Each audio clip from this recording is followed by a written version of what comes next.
Hey, Chivis, I'm Ivy, and today we're talking about how Pearl Harbor's clear warnings were ignored until the bombs fell. If you enjoy stories like this, hit the like button and subscribe if you haven't already. Let's go! It is 6:45 in the morning on December 7, 1941. The destroyer USS Ward is patrolling just outside Pearl Harbor when its crew spots the conning tower of a small submarine trying to sneak into the channel. The Ward's gunners fire a 4-inch shell that punches straight through the conning tower's base, then low-depth charges that lift the crippled vessel out of the water before it vanishes. The captain radios a detailed warning to headquarters. It should be the alarm that saves the Pacific Fleet. Instead, the report gets tangled in verification calls and breakfast routines. 17 minutes later, two Army privates at a radar station on Opana Ridge watch a massive blip appear 137 miles north, a swarm of aircraft unlike anything they have trained for. They phone their report to an inexperienced lieutenant who tells them not to worry. It is probably a flight of B-17 bombers due in from the mainland. By the time the first Japanese bombs fall on Wheeler Field at 7:51, the warnings are hours old and useless. How did multiple specific documented warnings fail? What chain of assumptions, doctrines, and decisions let the most powerful navy on earth be caught in its own harbor? This is the story of the Pearl Harbor attack, not as a tale of simple villainy or incompetence, but as a collision of two military cultures and a cascade of human misjudgment that transformed the 20th century. Act 1. The Oil Clock and the Strike South. By the autumn of 1941, the Japanese Empire is running on borrowed fuel. American and British embargoes have cut off 90% of its oil imports, and the Navy's top commander warns that reserves will be gone within 2 years if nothing changes. The Army had long dreamed of pushing north into Siberia, but the bloody defeat at the hands of the Soviets in 1939 shattered that faction. Now the Naval High Command's Strike South plan dominates, seize the oil fields and rubber plantations of Southeast Asia, neutralize American and European bases, and build a defensive perimeter before the industrial might of the Allies can fully mobilize. Prime Minister Hideki Tojo takes power in October and accelerates war preparations, yet the man who designs the opening blow is a reluctant warrior. Admiral Isoroku Yamamoto has studied at Harvard and served in Washington. He has written that Japan can run wild for 6 months to a year, but has no confidence in a long war. He knows that if the Strike South is to succeed, the United States Pacific Fleet must be crippled in its home port before it can interfere. Together with air power advocate Commander Minoru Genda, he shapes Operation Z, a carrier-based surprise attack on Pearl Harbor, modeled on the British torpedo bomber strike at Taranto the year before. The gamble is audacious, and it depends on radio silence, an unexpected approach from the stormy north, and, above all, the belief that the Americans will never see it coming. Act 2. The Fortress That Wasn't. On paper, Oahu is a fortress. Over 40,000 Army and Navy personnel, more than 200 military aircraft, 700 anti-aircraft guns, 6 radar stations, and the combined firepower of the Pacific Fleet. But the reality is shaped by a different kind of war. For months, official reports from Washington have flagged carrier-based air attack as the most serious threat to Pearl Harbor. A joint Army-Navy report in March 1941 spelled out exactly the scenario the Japanese would use: a dawn raid from carriers within 300 miles. The Chief of Naval Operations personally warns the Hawaii commanders in January. Yet these assessments are treated as theoretical exercises.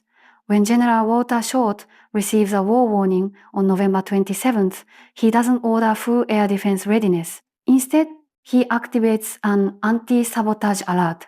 Fearing that enemy agents might sneak onto the bases, he orders aircraft parked in tight wingtip-to-wingtip rows, easy to guard but impossible to quickly launch.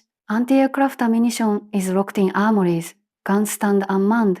The Navy's torpedo nets, which might have saved battleships from the shallow water torpedoes the Japanese have specially modified, are not even deployed.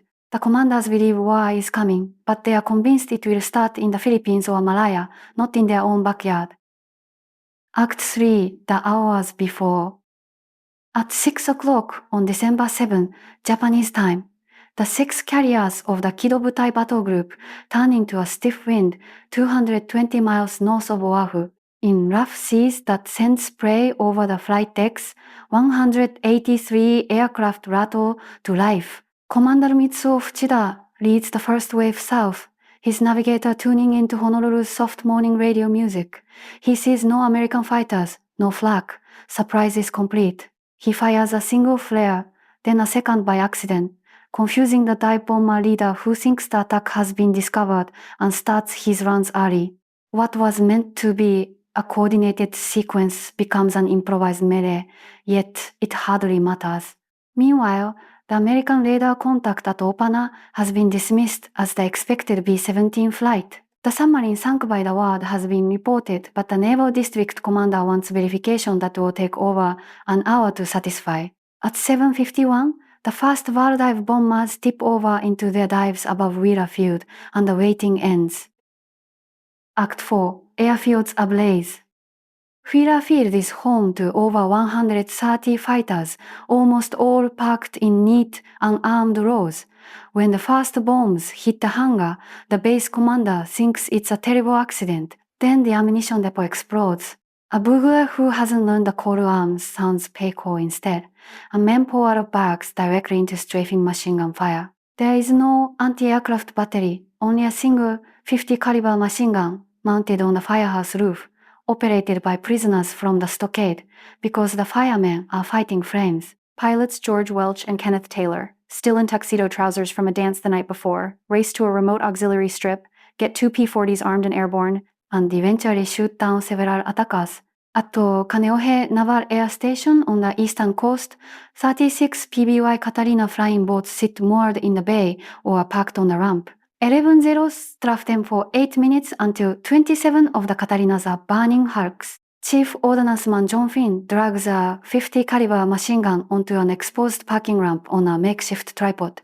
For over half an hour, he stands in the open, firing at passing planes despite multiple wounds, while crewmen feed him ammunition plucked from wreckage. At Hickam Field, the scene is one of surreal confusion. A crowd has gathered to watch the arrival of 12 unarmed 17 flying fortresses flying in from the mainland. When a formation of aircraft peels off in perfect V's, someone cheers, thinking it's an air show. Then a black dot separates from a dive bomber and erupts near an oil tank. The hangars, barracks, and mess hall are hit. 35 men die in one blast. The 17s arrive right as the attack intensifies. Japanese fighters break off to chase the big bombers, which are nearly out of fuel. One aircraft lands with its entire rear fuselage ablaze, its medical officer, Lieutenant William Schick, mortally wounded by strafing fire as his crew evacuates him. He becomes the first American medical officer killed in the Second World War. Remarkably, 10 of the 12 flying fortresses managed to land or crash land without further pilot loss, their crews pulling secret bomb sites from the wreckage before leaving the aircraft. Act 5. Lessons in the smoke.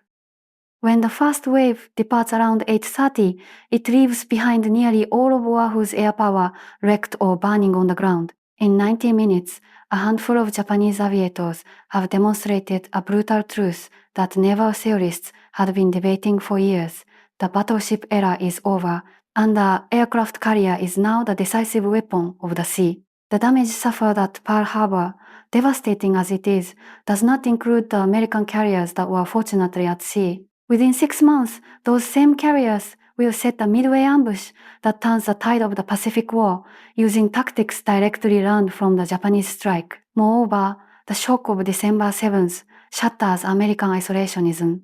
The heated debates about staying out of the war evaporate overnight. A population that had been deeply divided unites behind a single purpose, and Yamamoto's prediction that a short, victorious campaign would not be enough begins to unfold with tragic accuracy. The failure of imagination that let the alerts go unheeded also sparks a revolution in American intelligence coordination, one that will shape the entire Cold War to come. The story of Pearl Harbor's first hours is not simply a saga of surprise. It is a mirror held up to how organizations process warnings, how doctrines can become straitjackets, and how one man's carefully laid plan can upend the world's balance. The USS Ward's gunfire and the Opana radar blips were neither hoaxes nor mysteries.